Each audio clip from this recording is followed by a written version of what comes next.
Hello everyone, very warm welcome once again to StudyIQ English. I am your educator Praveen Mishra. Let's start the session for the day, that is continuing the chapters of Indian art and culture. Okay, so we proceed with the next one with regard to the miniatures we have completed in the previous sessions. And now the next topic into the very same, that is Indian mural paintings. So if you remember, while discussing or the starting the chapter of Indian paintings, we discussed it already that the Indian paintings, they are divided in two segments. Okay, the two types of paintings are there when we talk about the Indian paintings. So the first one is the Indian miniature paintings that we have discussed in depth. The second one comes into the picture, not much to be troubled about, which that is known as the Indian mural paintings, or the simply the murals of India, or the murals basically, right? So what are murals? How do we define this word murals? So murals, they do come from a Latin phrase that names murus, and murus sounds just like the wall. Okay, it's equivalent to the word wall of English. So if I say wall, it's in murus. If I say murus, that's wall in Latin. Okay, that's the single thing. So the wall paintings, basically, they are said to be the mural paintings. But the importance of mural paintings is that they are not just paintings, not simply the paintings.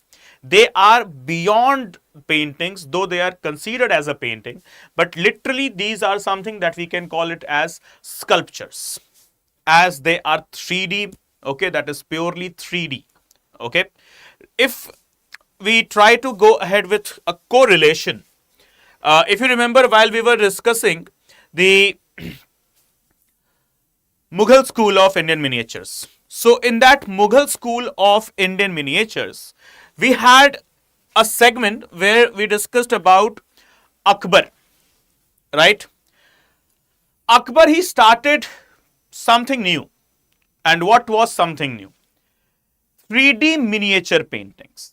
But the fact is, or the reality is, those miniatures, they can never be made 3D. Akbar tried to make 3D look like painting, right? A painting that should look like 3D. Let's say, for example, this cuboid. Okay, this is a cuboid basically. When I'm making it, it is giving the view, okay, of a 3D painting. But is it actually a 3D painting? No, it is not a 3D painting. What it is 2D only. It looks 3D, right? So Akbar tried to have 3D look like painting, look alike painting. Okay, but do we have any sort of 3D paintings? So yes. Now let's talk about the murals or the mural paintings. Mural paintings, when we just put down the name here, okay, that is murals. Okay, how do we define this word murals?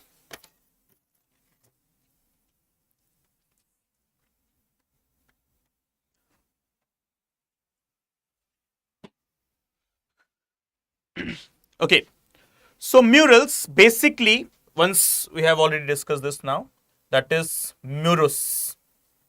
Okay, murus, that is in Latin, what it is?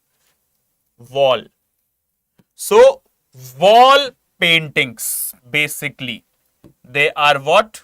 They are murals, right?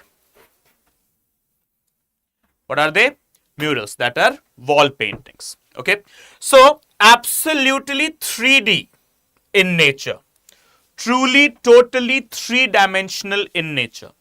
Okay, done on the surface. Okay, that is on the wall. Obviously, it could be also ceilings. Okay, it could be also ceilings of what? It could be a palace. Okay, it could be a palace, it could be a cave, or it could also be a fort. Okay, so this is all what is murals or murals are. Okay, now let's go ahead with the further of the facts. Indian mural paintings, they are paintings made on walls of caves and palaces. And these palaces, these pieces of art, they are symbolic of the life, culture, and traditions of the people of the contemporaneous period. Okay, that means it represented the lifestyle, tradition, culture, or the way of living of the people from the ancient past, right? Ancient past. Remember, mural paintings, they are now not in much of the trend. Not in much of the trend, or even they are now not even in this practice even, right? So when you talk about ancient murals, right? So they were symbolic. Symbolic for what? They represented life, culture, and traditions of the people, right? Next. The word mural derived from a Latin word that is murus, which basically means wall. Okay, and it can be defined as any piece of artwork painted or applied directly onto a wall, ceiling, or any other larger permanent surface. May it be flat, concave, or convex. Doesn't matter. Okay. Next. Mural is the only form of painting that is truly three-dimensional, or else there are no other form of paintings that are 3D. It is only and only the mural paintings that are considered totally three-dimensional. Okay, specifically, as I've also mentioned it, they are less of a paintings and more of what? Sculptures. Okay, they are less of a painting and more of a sculptures, and hence what are they? Purely, truly three-dimensional. Okay, so mural paintings, they are applied on wall with the help of what? What are the basic materials, okay, ingredients actually that are used in mural paintings? Now, to your surprise, it might surprise, shock, or whatever to you. Mural paintings, they are associated to some religions. It could be Hinduism, Buddhism, or Jainism. Guys, the thing that you need to, state very clearly is there. Good evening, good afternoon, everyone. Nice to see you all here in the live session. Okay, so let's go. When we talk about the mural paintings, the depiction of mural paintings, what and where are they targeting? The depictions, what are they trying to depict or represent?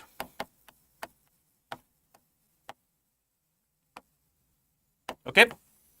So mural paintings, they are centered around three religions, or I must write this word here, only three religions.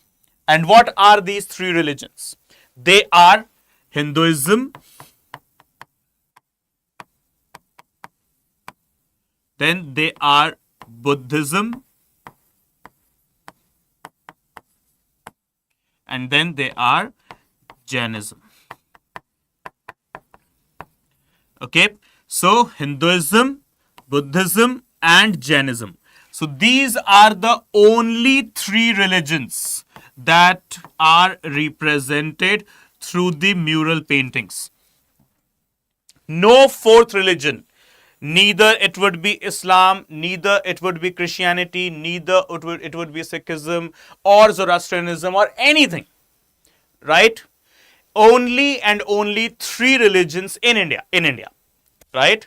They will be, which will be depicted through the mural paintings, or what the mural paintings they are depicting. Okay, please make it clear, there is no such existence of any fourth, fifth, sixth religion. Only and only Hinduism, Buddhism, and Jainism. No fourth religion. Right?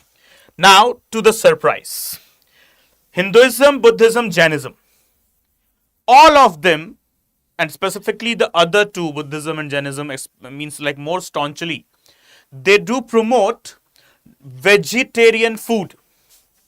Vegetarianism is what is the main core of the three religions here that we have discussed, right? Specifically talking about Buddhism and Jainism as well.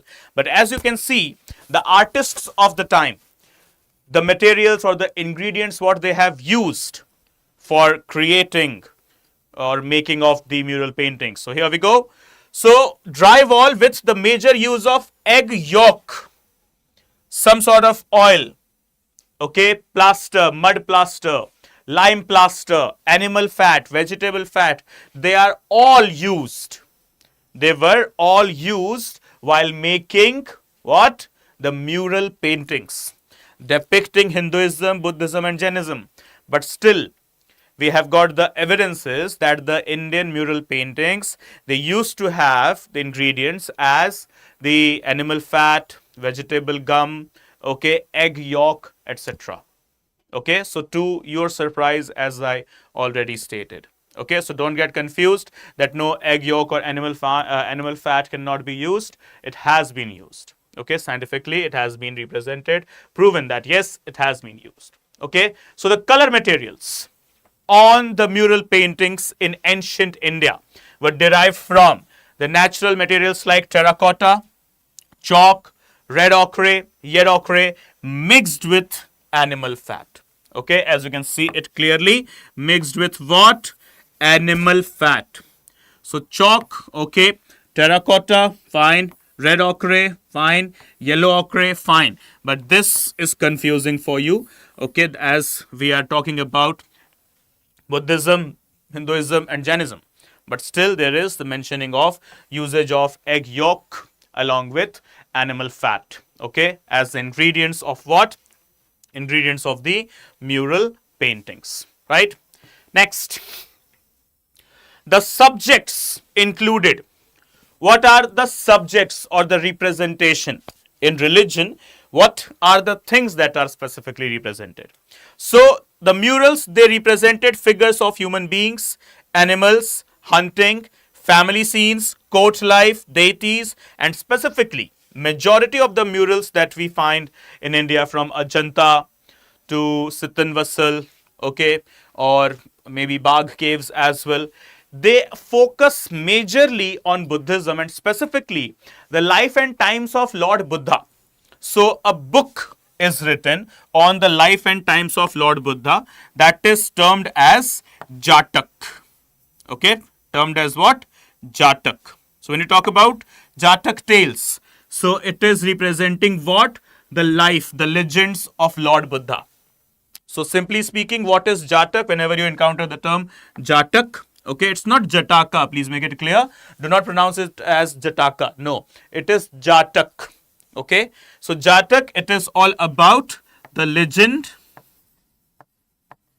of Lord Buddha. Okay, that is simply the life and times of Lord Buddha is represented or told or expressed where, in which book? It is the Jatak tales or the Jatak, simply, right? So what are murals famously depicting? Life and times of Lord Buddha, that is Jatak tales. Apart from that, the Hindu deities, okay, from Vishnu to other gods we have got in that. And apart from that, we have also got the normal human figures, and yes, aristocracy has also been represented. That is with regard to the court life, okay, family scenes, some occasion, okay, these are all what are represented in the mural paintings. As you can see, one of the examples. This is one of the paintings that we can see if you go to Ajanta caves. You will be able to encounter this. Okay, and these are what? These are towards representing some court life or some general human conversations as well, right? So these are all what represented where? These are all represented into the Ajanta caves. Right, so whenever you visit Ajanta cave, remember this will be the image that you will be watching there as well over the walls of the caves, right? Next, the coating, okay, the coating of the paintings, they were done in two different segments. Firstly, the mud plaster was used, and secondly, over the mud plaster, limestone plaster or lime plaster was given another coating. So as what we can see, mud plaster had been applied in two coats. The first was rough in order to fill in the pores of the rocks, and then a final coat of lime plaster is applied over it. So basically speaking, when we talk about coating of the mural paintings, it will go like this. The first coating, the first or even the second coating, it will be of mud plaster. Okay, basically what? Mud plaster. But the third coating, okay, the third coating, that is the outer coating, it will be of lime plaster. Okay. So the first coating, basically, it is done twice. Mud plaster used twice. Okay. Firstly, to fill the pores. Okay. And secondly, to just cover up or just provide some friction over it. And thirdly, lastly, to make it more smooth or silky something. Okay. Then we are using what? We were using the lime plaster. Okay, so the two plasters that are used in the mural paintings, that are lime plaster and mud plaster. Primarily, we have got the mud plaster, and secondly, the second thing will be there into the list, that will be lime plaster. Okay, now let's understand the murals with the help of the questions. Okay, just with the help of questions. So which of the following is the earliest known example of mural paintings in India? When we talk about the locations, okay, specifically the locations. So yes, the mural paintings, the prime locations, they are the caves of Ajanta, Ellora, Bagh, Sittanvasal,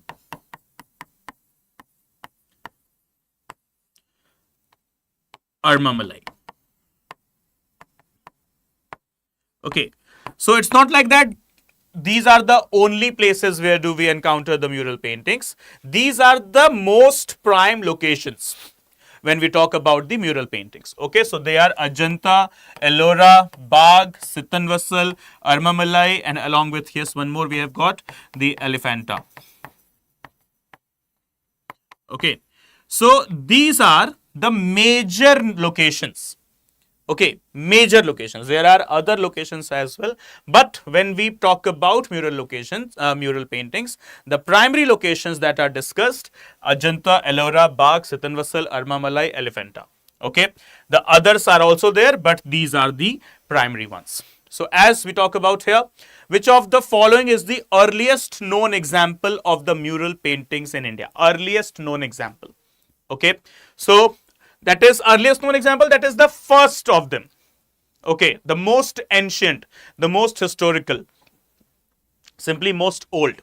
So we have got the Ajanta caves, Bhimbedkar rock shelters, Sittanvasal caves, or the Ellora caves. So yes, okay, Mohit has given the answer, that is A, Ajanta caves. Right, okay, so let's see the correct answer. It is B, the Bhimbedkar rock shelters. They are the earliest known murals or the oldest known murals. So as what we can see here, the features. Okay, so here the Bhimbedkar rock shelters in Madhya Pradesh, specifically the state, that is Madhya Pradesh, contain prehistoric rock paintings. Prehistoric, even older than history, right? Prehistoric rock paintings dating back to the Paleolithic and Mesolithic period. That is nearly 10,000 BC is old, right? These paintings depict hunting scenes, firstly, dances, rituals, and domesticated animals. Okay, the animals, those who were taken by the humans for their domestic use. Okay, simply the pet animals, what we can call them. Okay, so 10,000 BC, that is Paleolithic and the Mesolithic ages. What they represented? They represented, yes, the hunting scenes, the dancing as well, the rituals being performed, and apart from that, the pet animals or the domesticated animals. This makes them the earliest known mural paintings in India. And the other ones being, yes, Ajanta, Sitanvasal, Ellora, they are much later and belong to the different time period, specifically Guptas, Pallavas, okay, or the Rashtrakuta dynasties, etc. Right? So the earliest known, Madhya Pradesh, where Bhimbedka cave paintings.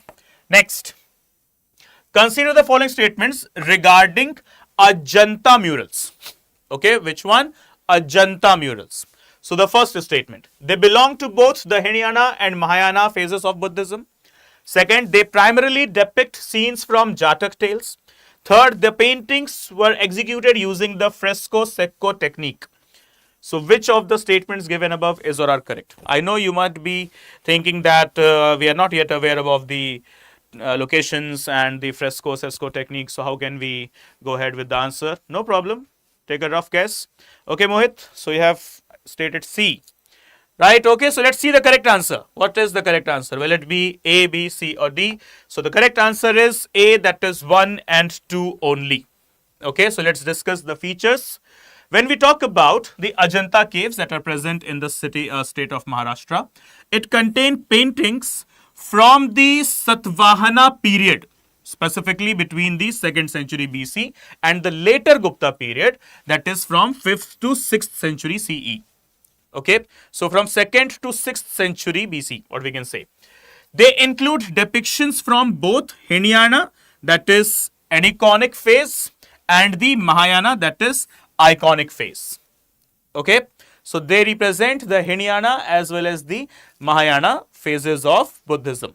Okay, the murals, yes, obviously they illustrate the Jatak tales showing the previous births of Lord Buddha. And the paintings were executed using the fresco buono technique. What is fresco buono technique? It is wet fresco technique and not fresco sesco technique, that is dry plaster technique. So there are two another terms in front of you, that is fresco buono and fresco secco. Okay, also pronounced as fresco sesco. Right, though it is double CO, it should be fresco secco. Yes, it is pronounced as fresco secco, but majority of the people, they also pronounce this as fresco sesco. Right, so what is fresco buono? Where we use the wet fresco only. Okay, oh sorry, the wet things only or the wet plasters only. Whereas when we talk about the fresco sesco, we do use the dry plaster technique. Okay. So Ajanta obviously representing the Hinayana and Mahayana Buddhism both. Apart from that, time period being 7th century BC to 6th century CE. That is common era, that is AD. Apart from that, yes, representing the Jatak tales, and yes, the technique used is fresco buono. Okay, basically the wet fresco or the wet plaster technique. Next. The mural paintings of Sitan Vasal are associated with which of the following themes? Okay, so is it life and teachings of Lord Buddha, Jain Tirthankars and Samavaswarana, epic scenes from Ramayana and Mahabharata, and secular themes like royal processions? Okay, about Sitan Vasal. Okay guys, any rough guess? Anyone watching from the southern part or the Sitan Vasal area? So you guys will be more aware of this as the vicinity explains the importance and the facts. Okay, so Mohit, is it A? So let's see the correct answer. So the correct answer is B, that is Jain Tirthankaras, and the other one, that is Samavasrana. Okay, Tirthankaras and Samavasrana. So what is the concept? The Sitan Vasal caves based in Tamil Nadu, 7th century CE during the Pandya dynasty, contain Jain murals and they depict the Jain Tirthankars and Samavasrana, that is divine preaching hall, where the Jainism used to be preached, a divine hall. Okay, simply for example, in temples we have got mandap, right? So when we talk about the preachings of Jainism, so the hall what they used to have, that was named as what? Sama Vasrana. Okay, and a lotus pond as well with monks collecting flowers. So these are the representation in these Sitan Vassal paintings, Sitan Vassal mural paintings, right? So the fresco secco technique was used here, right? Unlike Ajanta, these murals are Jain and not Buddhist. Okay, so Ajanta, they are Buddhist, okay, whereas Sitan Vassal, they are majorly on Jainism. Next, which of the following is a unique feature of the Bagh Caves murals compared to the Ajanta murals? What is the basic difference between Bagh murals and Ajanta murals? So, as we can see here, the statements: use of only natural mineral colors, more secular themes along with Buddhist themes, influence of Persian miniature art, and predominance of fresco secco or the sesco technique.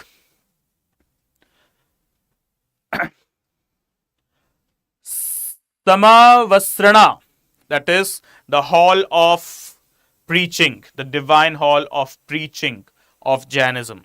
Okay. Okay, guys, what would be the correct answer here? Any idea?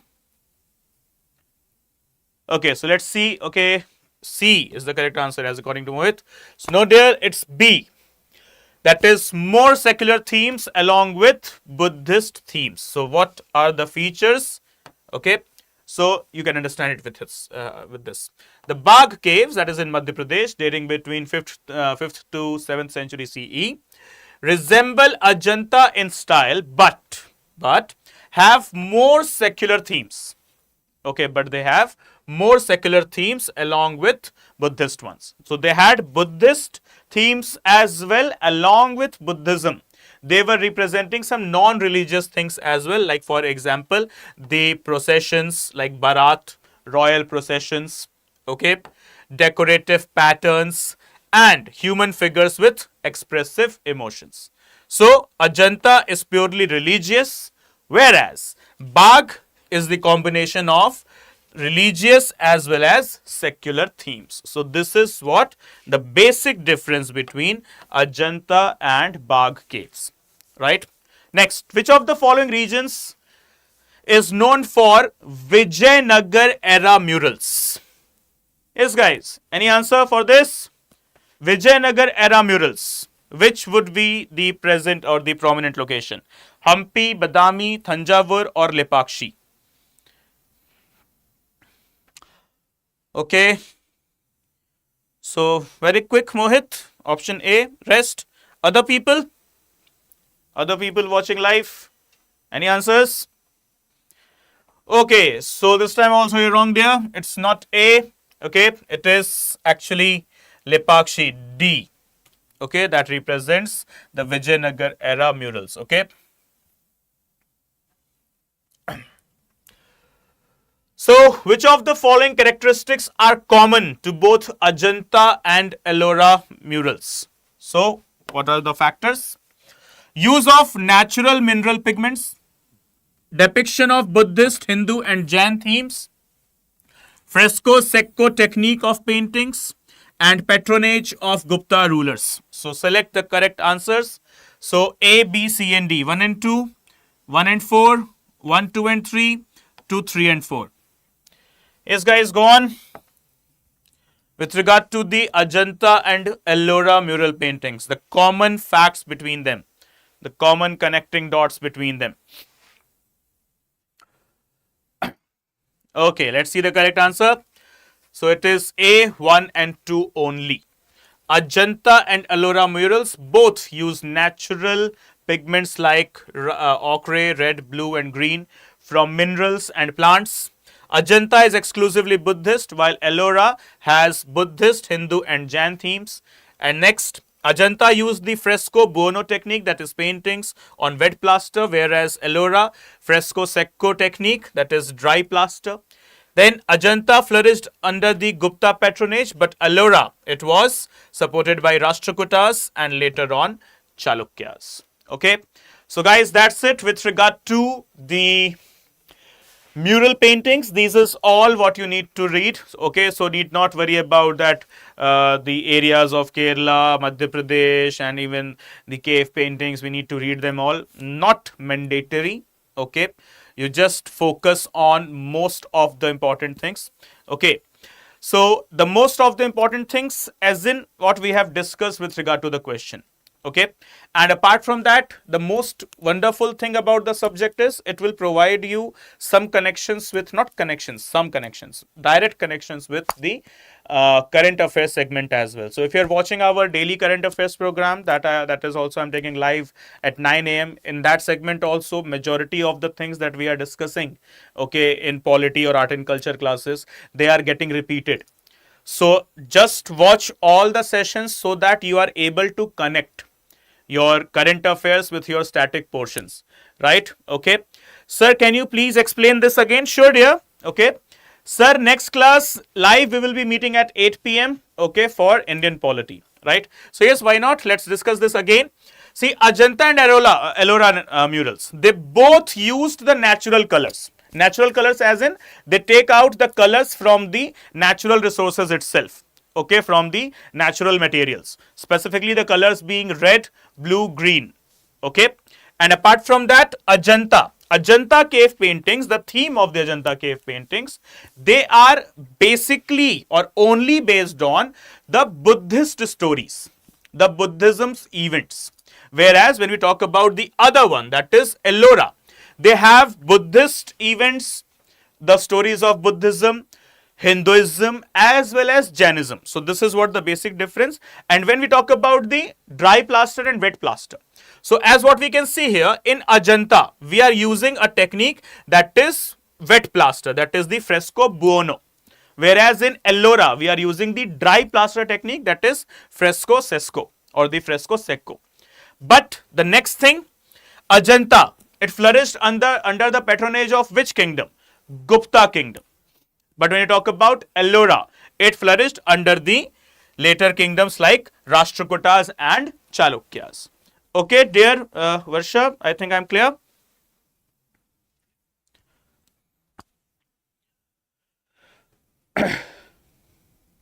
Thank you, dear. Okay, right. So guys, if you wish to connect with me, you guys can connect. Okay, these are all my social media handles. So on Instagram, you can just search as Praveen Mishra underscore 2107. Okay, Praveen Mishra underscore 2107. On Telegram, it will be study underscore with underscore Praveen. Okay, so wherever you guys want to connect, you guys are free to connect. Okay, and let me know your doubts there as well. So I'll try my best to respond to you at the earliest possible time, and anytime I'm available for your academics related doubts and the queries. Okay guys, thank you so much for joining. Please do subscribe for the channel if you haven't subscribed yet, and please do provide your feedback as well into the comment section later on after the class. Okay guys, thank you so much for watching. Bye bye, see you soon in the next one. Good day, take care. Jai Hind, Jai Bharat.